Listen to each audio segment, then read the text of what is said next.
Hi friends, welcome to my channel. అందరూ ఎలా ఉన్నారు? బాగున్నారా? నేనైతే చాలా బాగున్నానండి.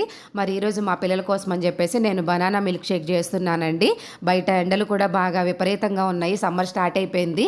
ఇక ఈ టైంలో అయితే పిల్లల నుండి పెద్దల వరకు కూడా ఏదైనా చల్లగా తినాలి, ఏదైనా చల్లగా తాగాలి అని అనిపిస్తూ ఉంటుంది కదండి.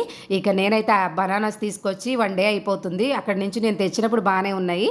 ఇంటికి వచ్చిన తర్వాత వాటి కలర్ చేంజ్ అయిపోయింది. ఇట్లాగా కలర్ కనుక కొంచెం పైన చేంజ్ అయిందంటే మా పిల్లలైతే ఇక వాటి జోలికే రారండి. ఇక బనానాస్ వేస్ట్ అయిపోతాయని చెప్పేసి వాళ్ళకి ఎంతో ఇష్టమైన బనానా మిల్క్ షేక్ని నేనైతే మంచిగా పాలు గడ్డ కట్టించేసుకొని చక్కగా బనానాస్, డేట్స్, ఆ తర్వాత వచ్చేసి బాదం, పంచదార ఇవన్నీ వేసేసుకొని మిల్క్ షేక్ రెడీ చేసేసానండి. వాళ్ళకైతే చాలా ఇష్టం అండి. పైన అయితే కొద్దిగా డేట్ సిరప్ వేసుకొని కొద్దిగా హార్లిక్స్ వేసి ఇస్తున్నాను. బూస్ట్ కూడా వేసుకోవచ్చు, చాలా బాగుంటాయి. ఇంకా చాకోస్ వేసుకున్నా కూడా చాలా బాగుంటుందండి.